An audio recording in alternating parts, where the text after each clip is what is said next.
Hey there, I'm Laura A. Grace and I'm a writer and reviewer here at Beneath the Tangles, and I am so very excited that you are here because we are doing another video for the ABCs of Shojo Manga. If you're not familiar with the series, definitely check out the playlist. You can start at the letter A. It has been so much fun and we are just going to have even more fun today because we are doing the letter F, and there were so many different picks that I had for this letter. It was really hard just narrowing it down to four titles.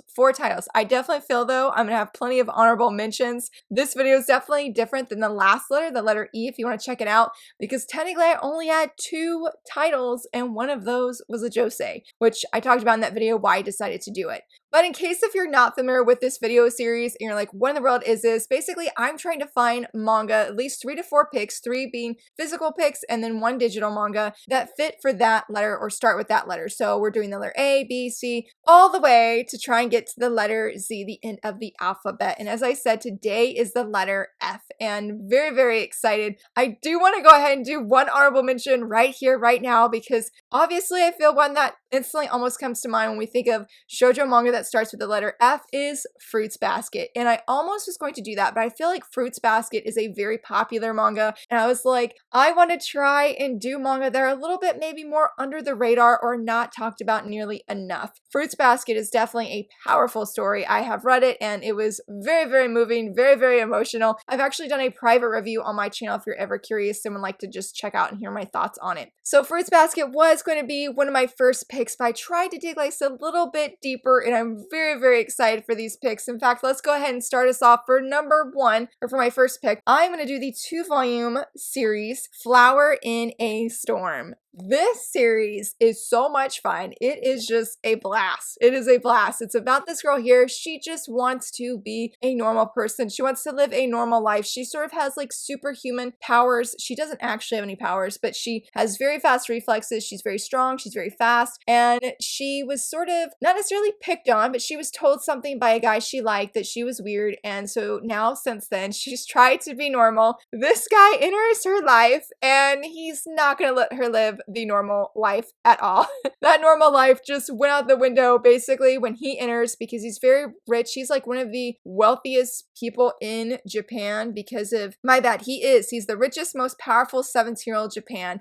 And he's like, I want you as my wife. And he tells her that if she can run away from him before this clock strikes 5, then she's free. He'll never bother her again or anything like that. But what he doesn't tell her is that he actually had the clock stop working. So he has all this time to go chase her and pursue her and try and convince her to be his wife. And she's just not having it. There's so many shenanigans that unfold in this series. I loved this first volume. I laughed so much. I had such a great time reading it. I felt like our main girl was very empathetic. I felt a lot of compassion for her and just also a lot of confliction because I'm like, I want you to be with him because he's so funny. And I love how he genuinely does care for her and he just encourages her and tells her that he loves her for how she is, regardless that they really didn't even know each other before they meet in this crazy outlandish way. Now, if you're like, well, I'd like a little bit of depth to my story, volume 2 is still funny, but it definitely has a lot more action and there's a lot more dangerous overtones. So I didn't quite love this one as much just because I love the humor in the first volume, but it packs a punch. I guess no pun intended. Between the 2 of these volumes, I feel like it has a little bit of everything from the romance, the action, some drama, some witty conversations, and just, again, all of the shenanigans. I really, really enjoyed this series. It is so fun. I feel like it's an underrated gem. For number 2, this is a newer manga that has released from Tokyo Pop. I'm trying to think of when it released because I think volume 2 just released physically or is about to release. I know at least that volume 2 is out digitally, but that is formerly The Fallen Daughter of the Dupe. I love this cover. It is so pretty. I really love this font choice. I feel like it's pretty different than what we see on manga, but I don't know, it fits the story, it fits the cover, it fits the characters. I really, really enjoy this. This is another villainous isekai of sorts, though I do feel it is pretty different. That's actually why I really liked it and why I'm recommending it or sharing it for today, because our main girl, what is her name? Claire. Yes, Claire is the fallen daughter of a duke, basically. Her half-sister,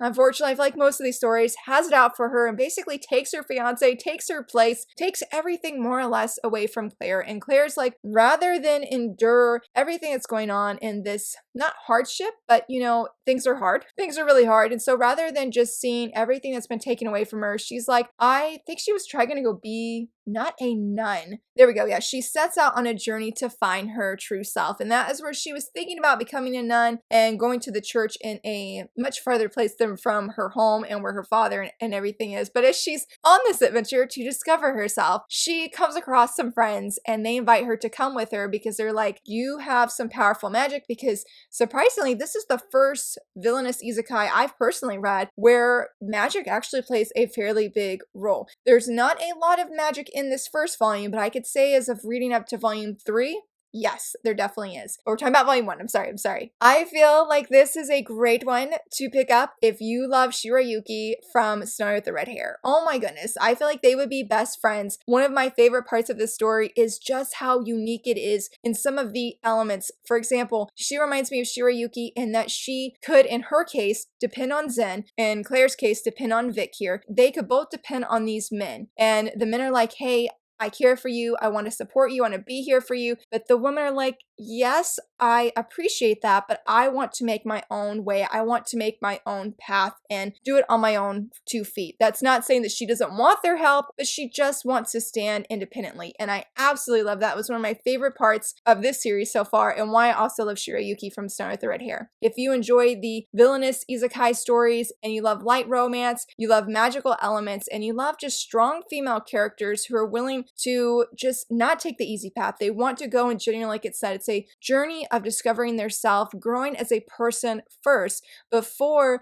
I'm unsure of how to end that sentence without going into spoilers, but I just feel like that these women want to take care of themselves first before other people take care of them. And like I said, it's not because they don't want their help or anything, but it's just a very admirable quality I feel like Claire has that makes her just such a great heroine that I really enjoyed following. And I hope that more people will talk about it because I currently don't know anybody outside of myself who has read this series. Nope, I know one friend that has read it and enjoyed it as well. It's been a series that I've been following from Tokyo Pop because I really have just loved the different things that are happening. If you're interested in the light novels, I know that they are available from J Novel Club, but they're digital only. And I've heard they're very, very good. In fact, I've almost debated picking them up because I'm curious to see this story fleshed out because there's times where it does feel a little bit quick and I feel like the light novel could just make that like sharpen everything that the manga is and that I already enjoyed in this series. For my third one, I originally actually thought this was an isekai, but apparently it's not. I haven't technically read it, but I've had so many recommendations for this that I actually picked it up for myself so I could eventually read it, and that is The Fiancé Chosen by The Ring. I pre-ordered volume 1 and I pre-ordered volume 2. Like I even had them pre-ordered before I started getting like, I've gotten at least 4 to 5 recommendations to pick this up and read it. And I'm so glad that I did, even though I'm waiting for volume 3 to arrive before I actually read it. But it's about this young woman who is just obsessed with embroidery. She goes to this ball and she's like, I'm just here to admire the dresses. I'm here to admire the embroidery of these women, of what they're wearing. And I guess as she is admiring the embroidery and such, this ring out of nowhere flies and hits her in the forehead, and she picks it up, and I think it's the knight or the prince of this kingdom. He comes and he says, you're my new fiance because the ring chose you. And she's like, what? So I love just this twist of how first that we have this young woman who is just obsessed with embroidery. Like I feel like that's a very unique thing. I guess in a way it sort of reminds me of Claire from formerly The Fallen Daughter of the Duke, though I wouldn't say she's obsessed, but that these women are just independent. Like, I don't know what it is. Maybe just recently today I'm just obsessed with that, or just recently, but she isn't here for the romance. She isn't here for the love. She's just trying to grow, I guess, in her skills and hopefully be able to see new kind of art through the embroidery and the dresses that she can apply for herself. I don't know if she has a job per se. Yeah, it does say that she was looking for inspiration for a new design. I really love the artwork. I think it's very pretty, and I have only literally heard fantastic things about this series. Whoa, look at this. These are some pretty panels. You know, I feel bad. This is actually the first time I've actually really opened and looked at these. These are great. I am curious. I am curious as to how this ring plays a role here and how it is going to affect her. Like I said, volumes 1 and 2 are out. Volume 3, I believe, comes out this December. And I'm hoping that when it releases, I'm going to like binge read these 3 volumes because I told myself this seems like a series I'm really going to love. And I want to have more on hand than just volumes 1 and 2.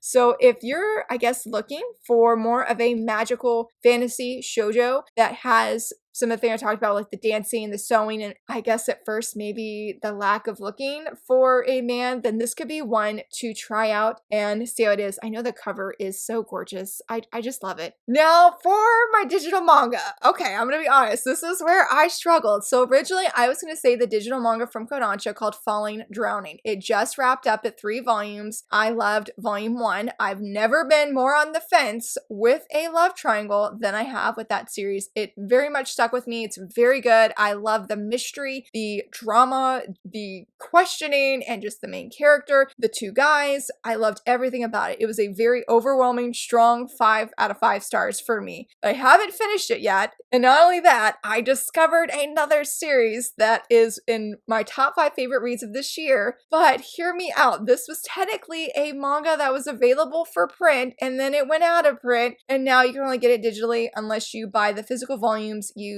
Now I do have volume 1 physically, and so the manga I'm going to feature for digital manga for this one is From Far Away, a classic and beautiful, wonderful shoujo manga that I'm so very thankful to have recommended to me. A huge shout to Fianc on Twitter. Oh my goodness, she was the one that put this on my radar first, and then I've been reading it as part of a book club with another YouTuber, and it has, I'm rereading it, yes, and it has been amazing. I love Noriko and Izark. They are the ultimate shoujo ship. I love them. I love them. I love them. This is a wonderful isekai manga. It has so many very unique elements, and it's an interesting shoujo manga because it has everything. It has mystery. It has plenty of action. It has drama, but I feel like not in the same way maybe like formerly The Fallen Daughter of the Duke or maybe Fiance Chosen by the Ring. There we go. I can say that. It has different drama, I feel. I don't want to say anything.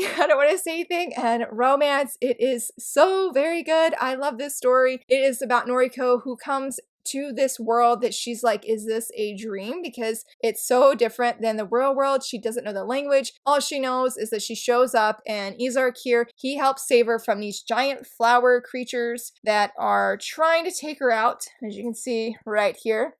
They're super dangerous and super big, and he is basically her hero. He's her lifeline. He's keeping her safe in the beginning of this story, and Noriko doesn't know, but Izark knows that she has been, what is it? Okay, I'm not going to say actually what it is because the blurb doesn't say it, but Izark knows things based off of different legends that have been said in his world. He knows that Noriko is actually very powerful and something that he needs to be very careful of, and actually is supposed to even kill her. That's all I will say. That is all I will say. It is again a wonderful story that I would highly recommend picking up digitally. The art is so beautiful. It's very nostalgic. The character design, the art, the plot, everything is absolutely amazing. I cannot recommend this story enough. Again, it is in my top 5 favorite manga I have read this year, not just shoujo manga, but across the board. Very, very good. And again, it just has a combination of different elements that make this story perfection. Just perfection. That's all I can say. And I guess I will stop there. I hope that you guys enjoyed these picks. I hope that I was able to share some manga that maybe you haven't heard of, or it's like not really talked about, and you're glad to see someone talk about it, especially if it's one of your favorites. I would love to hear from you. And if you enjoyed this video, please give it a thumbs up and subscribe. And thank you so much for watching. Bye!